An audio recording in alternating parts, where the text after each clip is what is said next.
This week on Perspective, shifting economic opportunity, growing the Canada-India partnership. This week, much is being made of what's called a special relationship between Canada and India.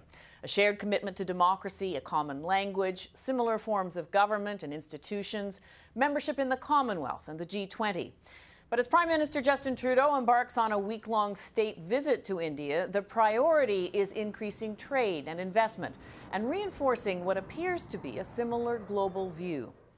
As countries around the world turn inward, as they fuel skepticism about trade agreements and grow more anxious about their borders, there is an opportunity for Canada and India to forge an even stronger relationship, one that will benefit the citizens of both our countries. That's a point I've made many times to Prime Minister Modi on the various occasions we've had to speak and spend time together. For Canadian business, India is an enticing prospect. It's the 7th largest economy in the world and among the fastest growing.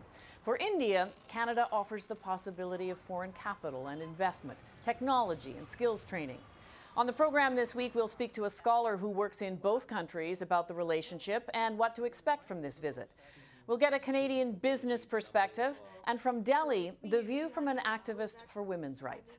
We'll also take a broader look at the political context for this visit in India, and that's where we begin on the ground with Neha Dasgupta, a correspondent for Reuters. We reached her by Skype at her office in New Delhi. Neha, Prime Minister Modi is described in many ways. He's dynamic, a brilliant speaker, but also divisive and fairly controversial. What kind of political landscape is Prime Minister Trudeau coming to? Well, Alison, I think the political climate in India at the moment is fairly stable. So there's the expectation at the moment is, given Prime Minister Modi's budget that was presented just recently, it laid out a fairly large, generous amount of spending towards rural economy, which most analysts have said that this is more like a campaign call, given that this is the last year of this government in their present term.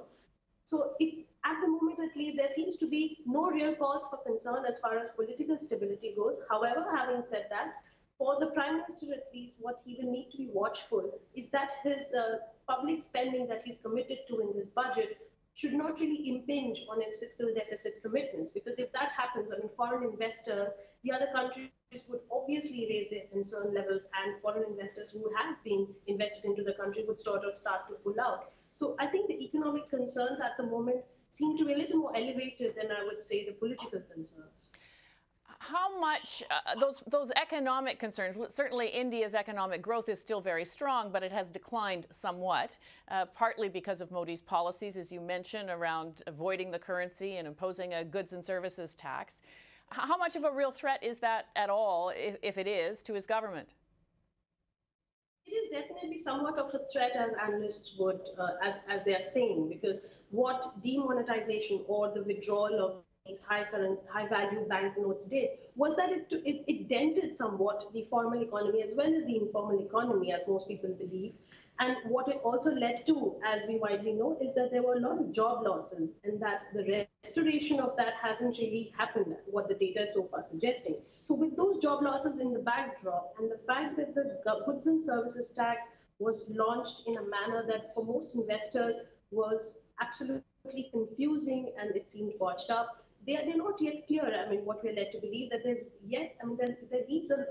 needs to be a lot of clarity before the implications of the goods and services tax are fully known. And for that, we will have to wait and watch for the time being to really understand the implications in the long run. However, in the present moment, at least, investors are still waiting for the government to really have a cleaner, simpler communication strategy as far as goods and services tax go, because there's been a lot of mixed messaging from what analysts have been telling us, that there's been a lot of changes in too short a time for them to really form a consensus on GST. So yes, these two are very real concerns. For demonetization, as you mentioned, that the withdrawal of the currency notes, I mean, the government has officially stopped talking about it. I mean, they seem to have moved past it.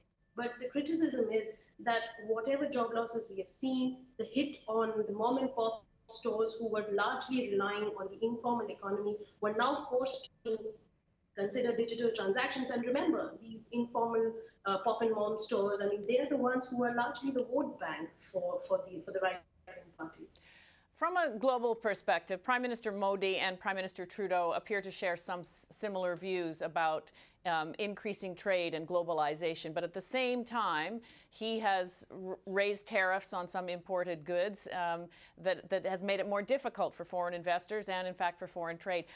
Help me understand that contradiction. So, well, here it is. I mean, when PM Modi went to Davos, his speech was all about, India is open for business. But that broader message hasn't really found that much resonance among some of these foreign investors, as we know.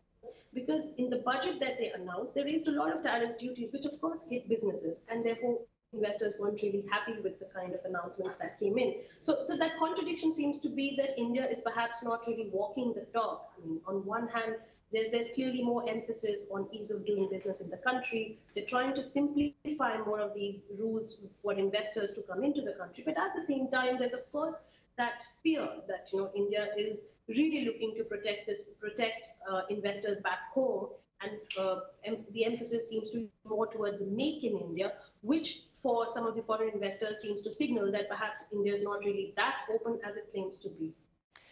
Because of the sheer size of India's economy, it obviously it's enticing for foreign investors, and the country has economic clout. But beyond the economy, what kind of global influence do you think Modi is seeking to have here? I mean, if you look at it, I mean, optically, the Prime Minister has toured like dozens of countries for now. I mean, he's going to be hosting the Canadian Prime Minister.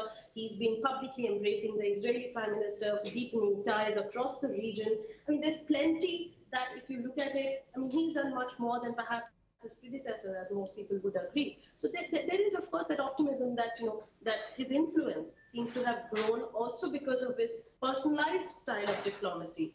And that seems to have found resonance among most other countries. I mean, you look at it, if you put him against the US economy, if you put him against Donald Trump, for instance, whose narrative so far has been about protectionism, PM Modi's narrative has been completely different on that side. So therefore, that's one part of influence, I think, that cannot be ignored at all. On the other hand, I mean, given that India is one of the fastest growing economies, there's been so many reforms, so to say. Some of them may not be that palatable, as critics would point out, but there's been plenty more that's being done, let's say, even for, let's say, GST, which is right now a bit contentious. But if you were to look at it closely, its aim is to basically, disentangle this burgeoning sort of tax system that we've had for years. So the longer-term outlook still seems to be very positive, that the direction seems to be correct. Perhaps the implementation has been criticized as hasty. How much attention do you think the visit by Prime Minister Trudeau is actually going to get? I think since he's a young Prime Minister, India's demographics are fairly young, so definitely there's going to be some bit of cultural connect. He has a week-long tour of India. So obviously beyond Punjab, of course, he's going to Mumbai, which is the financial capital of the country, and he's going to a few other cities as well. He's going to be at the Taj Mahal. So obviously there's going to be too much attention. I mean, what we've understood about Mr.